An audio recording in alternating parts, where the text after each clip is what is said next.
Hello everyone, it is Pelican Dude, and welcome back for episode 2 of Kerbal Space Program, where we will continue our quest to explore the solar system. So first off, we got that 99 science from our first orbital flight that we flew in the last episode. So we should probably go ahead and spin that. So we're going to go into the R&D building, and we're going to get science tech, so that way we get the science junior, and we'll be able to get even more science. And then we'll probably get stability, and now we don't have enough science to get anything else, but we do have 36 science. So what we can do actually, and this is a fun little trick that quite a few people know, but if you're new to the game you might not have realized quite at this point, is that every single building here in the Kerbal Space Program counts as a unique biome. So you can make, arguably this is a little bit lame, but you can make a little science vessel like this. So this has absolutely no engines or anything like that. And we can go ahead and launch it. And this is what we can do with it. So once we get out onto the runway, which should be any second now. There we go, we're out on the runway. We can go ahead, we can observe the mystery goo. We can keep that data, we can do a crew report. Reporting in at the runway. Good thing there's not a lot of air traffic, because I don't think we ever got clearance from the tower to be here. Keep that data. That would be rather unfortunate, right? And we can observe the materials bay. The materials show little signs of change, though one of the samples appear to be judging you silently because I haven't brought it to space, of course. So I'm keeping that data, and we're going to go ahead and get off of our ship, and we'll do an EVA report and take a surface sample. And you can see these are all coming and counting from the runway. So I'm actually getting science for basically doing just simple things that I didn't even have to leave the Space Center for. And I can go ahead and recover this vessel. There we go. And now I'm up to 60 science, so I can actually unlock one more of those 45 science units. So what should we unlock? We could unlock general construction, because we'd have struts, and that might be super useful. I think that we should go ahead and unlock... It's choices, right? I say, yeah, we'll unlock general construction to get those struts and the advanced radial decouplers, or the slightly better radial decouplers. That should help us to do some interesting flight and flying type things. So we're going to go ahead and take a look here. I think that's all we can do. But yeah, that whole science thing, you can get individual science readings from each and every one of these buildings. They count as unique biomes. So if you ever need to get some science, just build a little rover and drive around the Space Center, essentially, and you can get quite a bit of science just by driving around the Space Center. Fun fact of the day. But now, let's go ahead and let's take a look at what our next mission should be. So we're in the tracking station, so we can kind of view what was going on here. And I think, instead of going to the North Pole, because we can get science from, the different biomes from Kerbal, obviously, so I think we should send something to the poles. So instead of going to the North Pole, let's actually fly south and go to the South Pole. I feel like the North Pole is a usual thing to do. And maybe if we're feeling particularly ambitious, we can try and land on this little island there, but I don't even know if that counts as the pole biome, so maybe we won't do that because it will be rather difficult. But yeah, that will be our next mission. We're going to fly down here, and we're going to land on the South Pole. Oops. Little suborbital hop there. You got a glimpse of my desktop there, or at least my Steam folder or library. And here we go. So let's go ahead and make this vessel that should be landing there. So first off, the goal is to do science when we get to the pole. So we can't just make an expendable, completely expendable rocket with a decoupler underneath of the capsule, because we're going to be taking all the science equipment with us.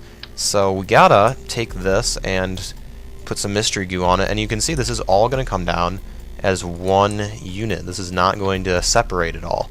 So we need to be careful, of course, when landing this thing now, because we don't want it to die a horrible death. So what we can do, is take these radial parachutes on here, and that will greatly reduce the velocity that we hit at.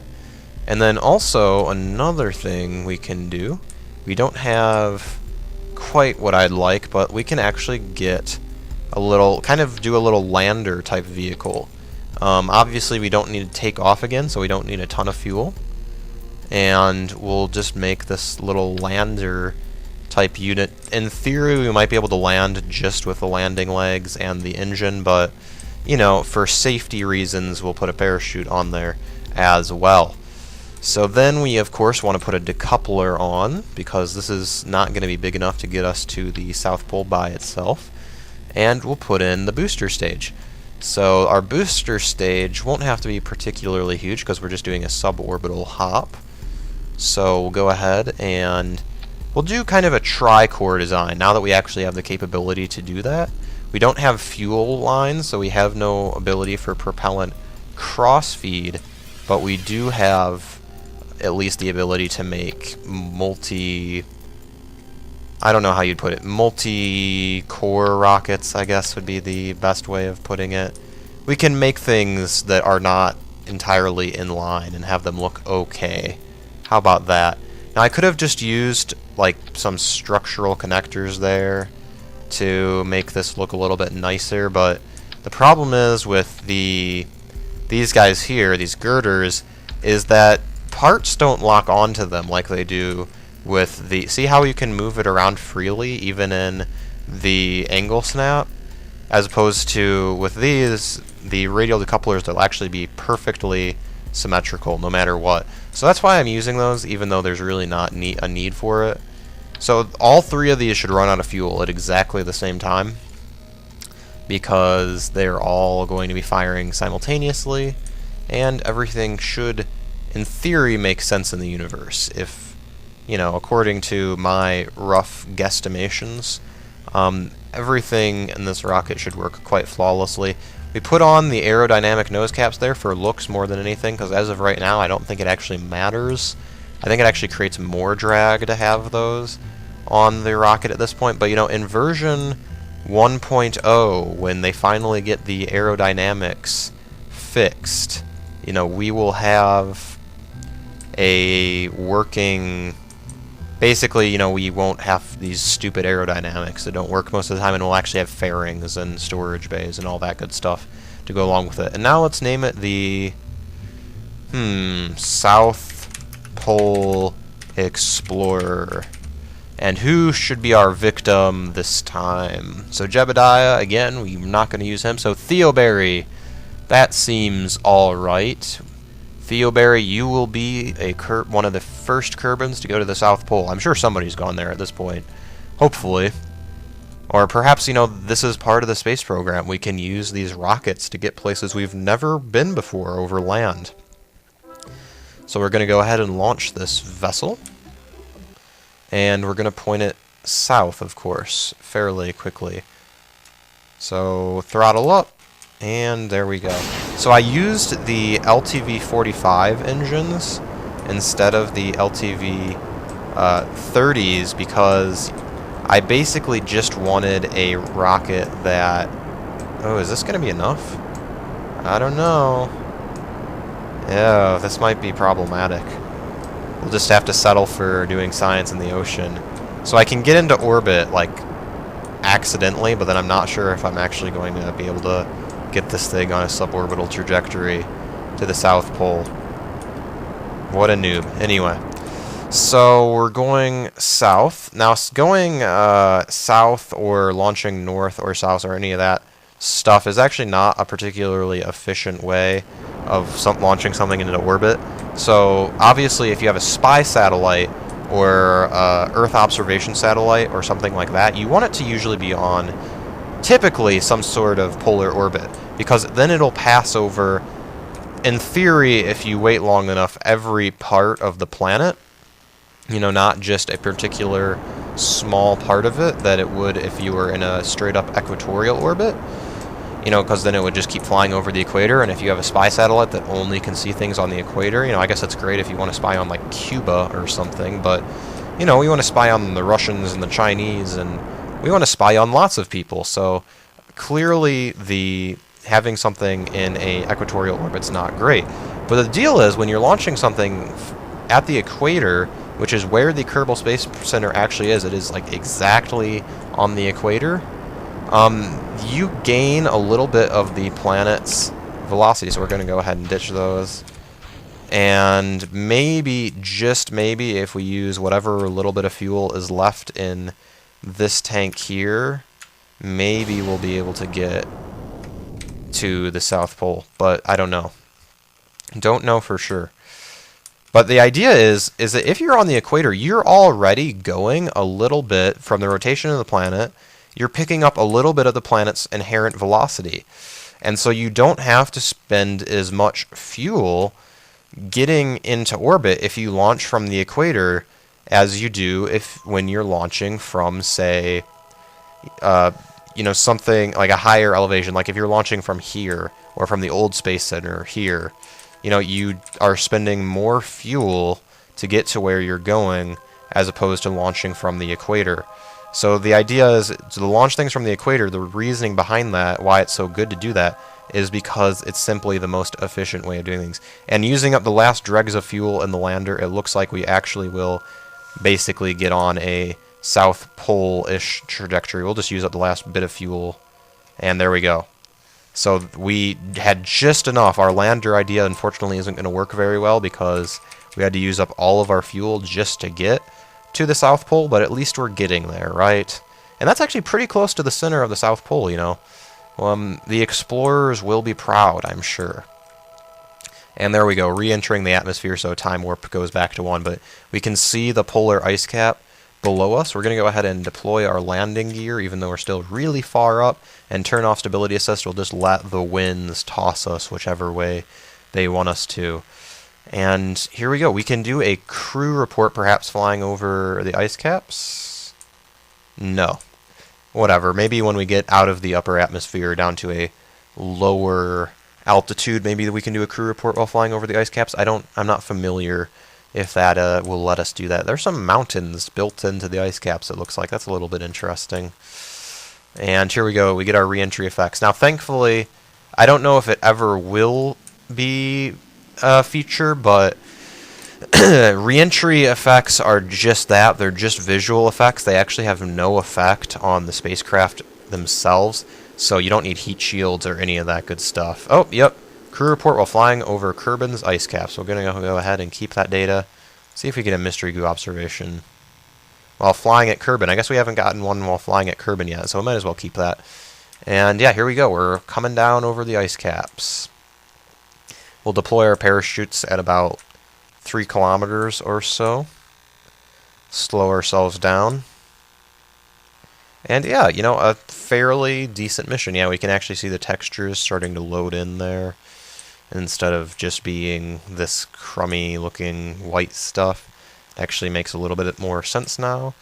But yeah, we're getting a little bit close, so we're going to go ahead and deploy the chutes. We can get a bit closer. Don't want to use up undue time, right? And deploy the parachutes. There we go. And even though we don't have that engine, at least these landing legs will actually help us slow our impact pretty significantly. As opposed to if we didn't have these engines, if we didn't have these landing legs, we would just hit it. Essentially, all the shock would be absorbed by that engine, and that may or may not end well. So there we go. Good landing on the ice caps in our little polar explorer. The water's... Okay, yeah. Materials study from Kerbin's ice cap. The water sample has frozen solid, and the goopy samples appear to be extra goopy. What does the mystery goo have to say about that? You observe the goo. Well, that's not original. Oh, come on. We won't be able to do a crew report because unfortunately we just fell right off. Okay, so crew report from the ice caps. He says I don't think a spacesuit is entirely necessary to get here. Yet, technically speaking, it's pretty cold there, so you might want to have some kind of suit that is capable of protecting you from the harsh environment. So we get 11 science from that, and then we need to go to the tracking center to actually recover the ship. South Pole Explorer, go ahead and recover it. Yes. And we get 29 science, so we get enough to unlock one more of these nodes. Which brings us on to the next part of the episode, I suppose. So let's first of all, we'll just take a look, see what we want. I think we'll just go with advanced rocketry. Seems like a safe bet to me.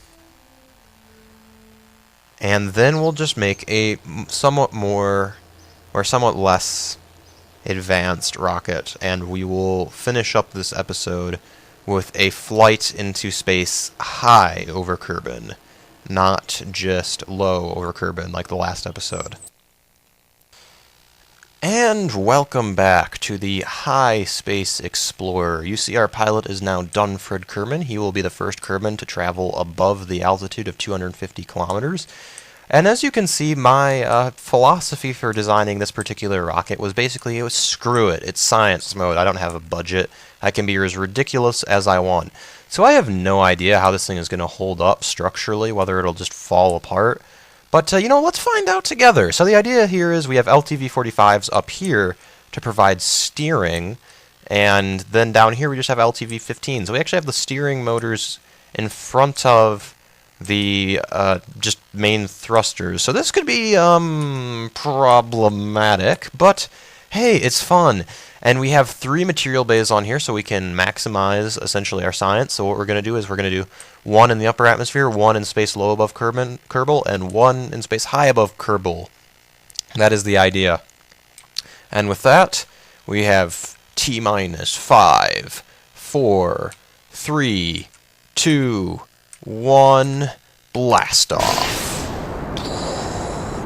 And we have liftoff of the Bird 9 rocket by Spacey. Alright, here we go. So, we are ascending through the atmosphere at a rather nice speed. I have no idea which of these units is going to run out of fuel first, whether it'll be the LTV-45s or the LTV-30s. It'll be an interesting little experiment, you might say.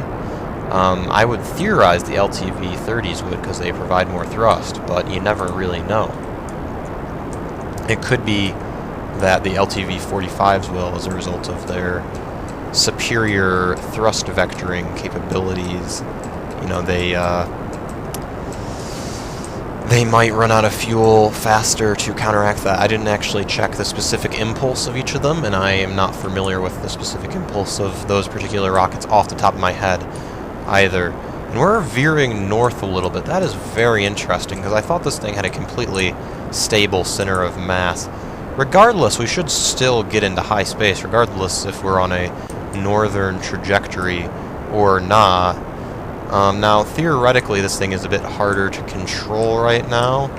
Perhaps it would have been smarter to put the LTV-45s near the bottom of the rocket, and the LTV-30s could be up at the top.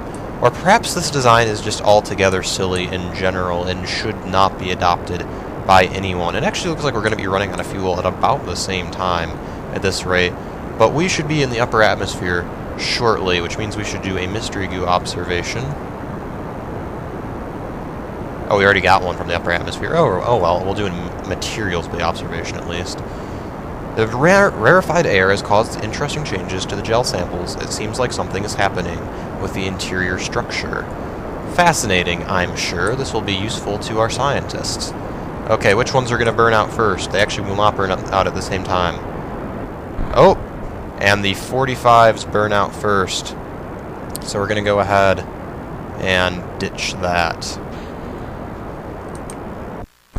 And now the 30s burnt out first, and now we can ditch the 45s. And we have one last LTV-30 to propel us the rest of our way, so we can cruise up to Apoap's. We're actually not going to really attempt to get into orbit with this one. We're just going to zip up there and zip back down. It does not matter to me. So we just want to propel ourselves up above 250 kilometers. We'll go all the way up to 300 because we have plenty of fuel. And there we go. We still have a ton of fuel. Really, we could have gotten away with a cheaper spacecraft, but We have an unlimited budget. Our government's being very generous with us. So our first materials bay observation while in space near Kerbal. The microgravity has greatly affected the growth of crystalline structures. Loose objects are also flying around in the bay, in a very messy but fascinating way. Well, that's interesting. Let's zoom up to 250 kilometers, or 250 kilometers, 250,000 meters, whatever, that altitude, and observe the materials bay. Materials study while in space high over Kerbal. The high radiation environment caused a few of the samples to glow. It looks like it would be fun to paint the rocket with this. It would be.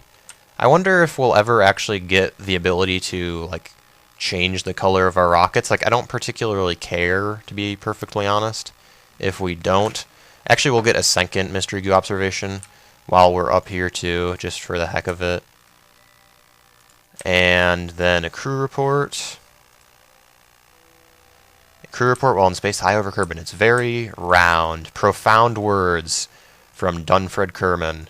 Alright, and an EVA report. You've recorded your observations about the situation.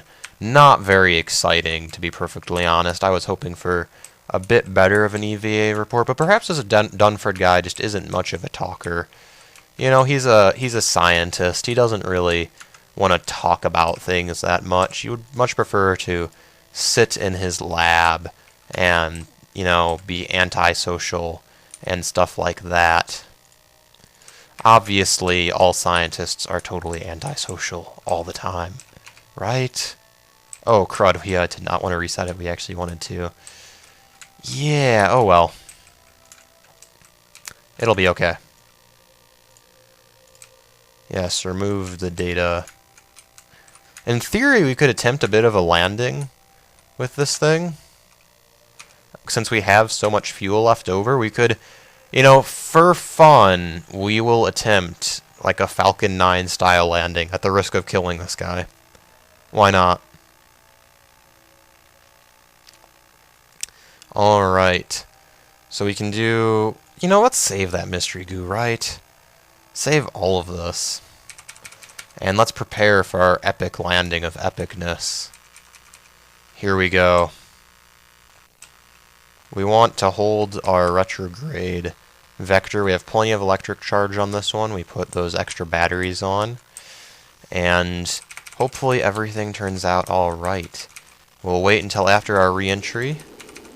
And we'll start firing our rocket now because we're losing velocity rather quickly. Actually, stage, quick. There we go. Okay, I don't think that we're going to be able... I just felt like we were going way too fast there. So sorry to disappoint everyone, but that just... It seemed like we were coming in way too quick, and the parachute seemed like it would have to be necessary.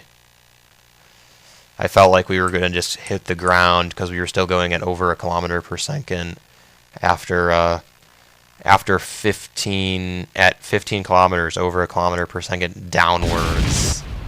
You know, not a particularly fun situation to be in. And there we go. We see, yeah, our spacecraft is totally destroyed. Of course, if we had left it burning, it probably would have been better off. But I was just concerned for the safety of my crew. I decided to forgo the first test of our landing, soft landing, non-parachute assisted rocket and just go ahead and abort that. So now we're going to get some data from the grasslands, right? Because we take advantage of every single thing that comes across our path. So we can go ahead and do a crew report from the grasslands. And we can EVA out on the grasslands. And yeah.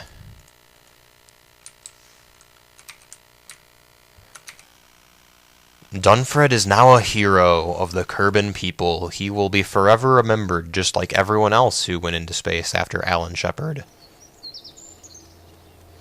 And we come back and we have 140 science from that trip, so not bad if I do say so myself. We can now get one of these advanced modules. So which one shall it be? I think that we shall actually do fuel systems. I would like to be able to do this electric stuff, but we should be fine with fuel systems. And then, of course, flight control. So, yeah, we are well on our way to some advanced stuff. You know, now that we have these fuel systems, this will allow us, with the cross-feed of the fuel duct, to have very efficient spacecraft that are capable of going into lunar orbits and stuff like that, and we'll be able to collect science from around the moon and probably even Minimus. So, of course, that will be in episode 4, because the next episode will be about our military contract, our first military contract, which, by the way, again, if you have any ideas for what kind of vessel I should be making for a military contract, leave it in the comments, and I will talk to you guys next time. I hope you have a nice day. Thank you for watching.